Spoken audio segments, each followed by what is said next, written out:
Hey guys and girls, Shane here. Just a quick one today. I finally got my new camera and new lens, so pretty exciting. It took me a while to decide, to be honest. I was tossing up between all three of the major brands. I didn't really have a good look at the other brands, Panasonic and Lumix and whatnot. But I'm very happy with what I've chosen. I haven't unboxed it yet. I've only just got it. So I ended up going with Sony. So I got the Sony A7R IV. So it's the beast. Bit of a weapon camera. Pretty excited to take it out for a test drive and see how it goes. Also, the first lens I only got one lens to start with because they're pretty expensive, gotta say. So I ended up with the 16 to 35, 2.8. So very excited to give it a test drive and see how this thing goes. If you want to bear with me, I'll even crack it open right now. So I'll just open the lens first and then we'll go from there. So, but super stoked. It was a hard choice, to be honest. I was sort of tossing up about the I was really keen on the Nikon for a while there, and I loved what they had, but also here you go, it comes in its own little bag. Got a bit of paperwork on the inside there. I'll have a look at that later. Just get the plastic off. Yeah, I was really keen on the Nikons, and at some point I might get one just for a bit of fun. But as everyone knows, the more different sort of brands of stuff you have, the more lenses you got to have, and it gets very expensive if you're chopping and changing all the time. So I do have Canon at the moment too. So I've got a Canon 5D Mark II, which is about, I don't know, it must be almost 10 years old now. Here's the lens. Beautiful looking lens. Feels really nice in the hand. It's got the G Master logo. Okay, so just whack it up there. And let's get the body out now. Also, I talked to one of our suppliers that we have here who they also sell like HASSELBLAD and PHASEONE. And I was talking to the rep and I said, oh, what sort of money are you looking at to get a decent setup? And he said, for like a PHASEONE setup, he said about 70,000 bucks. And I was like, whoa. Because that is way beyond what I was looking at for this. This is purely just for hobby. So for me, it's just a bit of fun, really. Like I enjoy taking photos, but it's been a while. There's a strap, bit of advertising, bit of advertising for Sony when you get out there.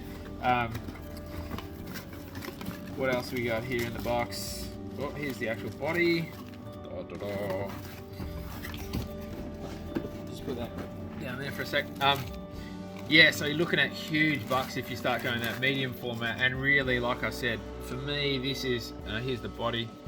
Feels nice in the hand. I have had a bit of a play with the friends, and I was really impressed. Probably the most disappointing thing maybe about this camera is the rear viewfinder, or the little LCD screen on the back. It doesn't sort of flip right over or out or whatever, but look, all that aside, the actual camera, the specs and everything about that, it looks amazing. So I've bought a couple of meant to be quick SD cards. I just got 64 gig ones. This can take 2 cards simultaneously, so you can have a redundant setup where you can back up on the go. There's the charger.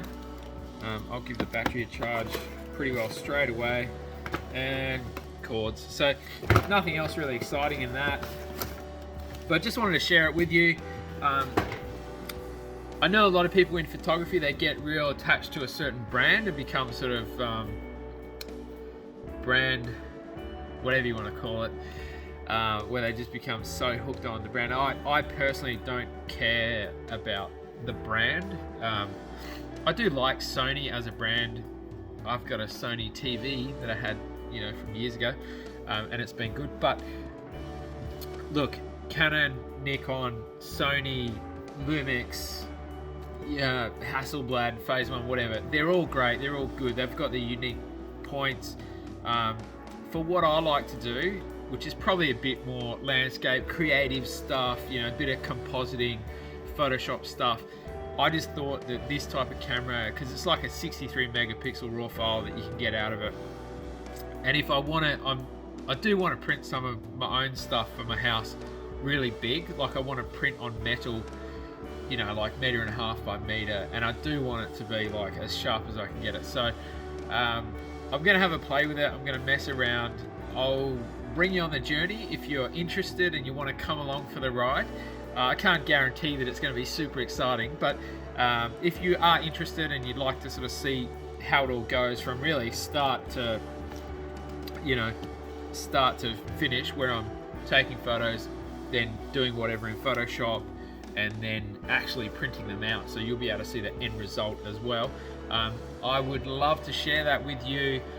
As I've mentioned, I do want to start really doing a lot more on my YouTube channel. I've sort of had it sitting there, not really doing anything for a long time, but I've had this resurgence of creativity and excitement to get back into shooting. So anyway, I'd love to bring you along for the ride. Yeah, that's pretty much it for now though.